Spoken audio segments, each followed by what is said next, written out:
Today, we're going to talk about the top 10 places that people are moving to in the United States and people are moving away from using the data from Redfin from June 2023 to August 2023. So I wanted to go over a little bit about all the national trends, and then we can dive into do a little bit more deeper research on why people would be moving from specific areas into other areas so we can get a deeper understanding of where the trends are. So this way you can use this as a real estate investor. 26% of home buyers search to move for a different metro area. The top 5 states that people are moving to: Florida, Texas, North Carolina, South Carolina, and Tennessee. We saw this happen during the pandemic where this increased a lot. But it's clear now that we're seeing this still translate all the way till September 2023 at this point. And then the places that people were moving the most out of: California, New York, Massachusetts, Illinois, and District of Columbia. Those are the 5 places that people searched to move from. So this isn't that people actually moving, but it's more about places that people are searching. So you can see what actual people are thinking about where to move, where to stay.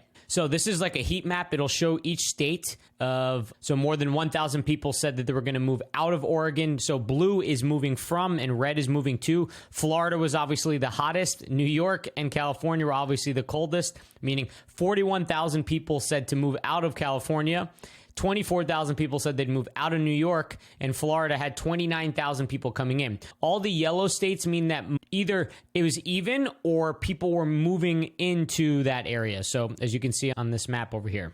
So overall, we have that quick high level, and these like level of blues, a lot of them are like pretty. Maybe they're losing a little bit of people, like 2,000 people said to move out of New Jersey, 2,000 said to move out of Pennsylvania, but a lot of these states down here are taking a lot of it. So just looking at the map alone, you can see that a lot of places in the north are deciding to move south. That is just a general overall trend. People want warmer climates. So now let's go through the actual individual cities that people are moving away from and look at the data a little bit deeper to be able to tell why they're moving away from it. So surprisingly, even though California was the biggest state with loss, Sacramento, California had the most searches of people moving to it. Then we had Las Vegas coming inbound, Orlando, Sarasota, Tampa, Myrtle Beach, Cape Coral, Dallas, Portland, Maine, not Portland, Oregon, big difference there, and Houston, Texas. These are all the places that people said that they were going to move closer to. One thing that was surprising to me was that we didn't have Austin on here, we didn't have Phoenix on here, or Miami. My assumption for why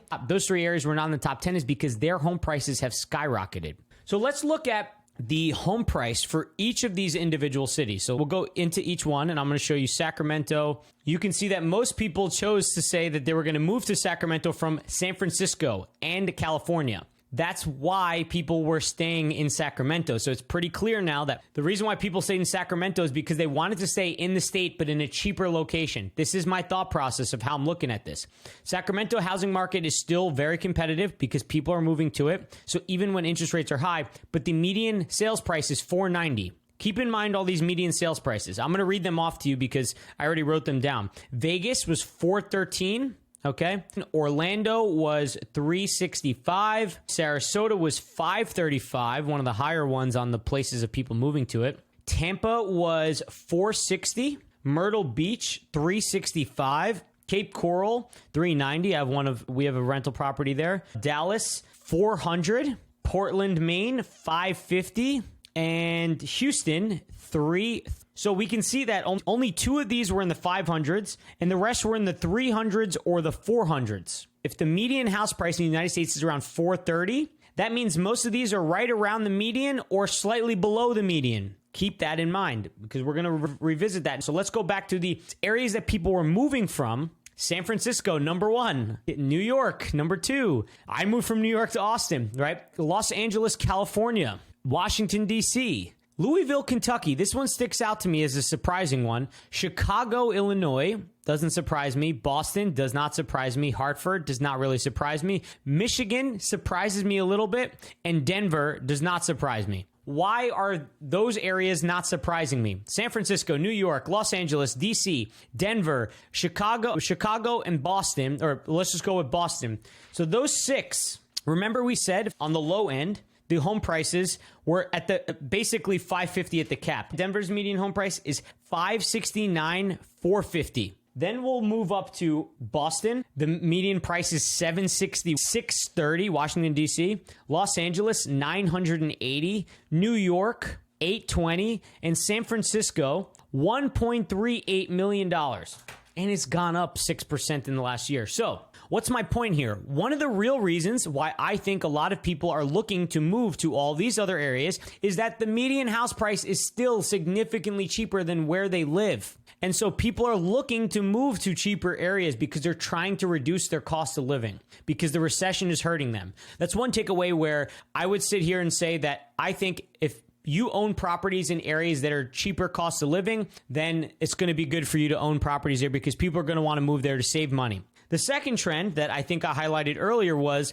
the fact that most people are moving to southern states, areas that it's a little bit warmer, and maybe their politics are a little bit different. This would be the third thing, right? California, New York, Massachusetts, Illinois, and District of Columbia. What are their politics? And then look at the politics of Florida, Texas, North Carolina, South Carolina, and Tennessee, right? We can tell that one votes for one team, one votes for another team. Now, I'm not saying one team is better than the other, but right now, the policies that are coming from one team are making crime go up and homelessness go up in those cities that are in those states. So San Francisco, New York, Los Angeles have seen a huge spike in homelessness. DC has seen a lot of crime. Chicago's seen a lot of crime. Detroit has a lot of crime. That was another thing, is that Chicago has low median home prices. Hartford has low median home prices. Detroit has low median home prices, and Louisville do. Now, I'm not exactly sure about Louisville because I don't know much about it, but I know Detroit, Chicago have bad crime, and Hartford, I'm going to write off to the fact that it's cold in Connecticut. People are trying to move away from cold, crime, and cost. Cold, crime, and cost. That's what we could say are the three things that people are moving away from, and people want to move towards safety, sunlight, and cold, crime, and cost, and lower cost of living. I'm sorry, I couldn't come up with another S. When you're looking for areas to invest in, if you can find an area, it doesn't have to be on this top 10, but you know the cost is cheaper to live there. You know that it's typically somewhat better weather, while also the crime is not that bad, then what you end up doing is being in a location that I think people are going to start moving towards because it's actually easier for them to live there, and they're going to save a bunch of money. They could sell their house in New York, California, or Massachusetts and take a bunch of money away from this. So what do you guys think about this? Hit the subscribe button if you're new here, because I make content helping beginner real estate investors buy their first rental property, the step-by-step process. We pay attention to market and all that. I'm trying to get monetized later this year, and so you subscribing and watching all my videos really helps me do that as I give this information away for free. Thank you very much, guys. I'll catch you all later. Have a great day.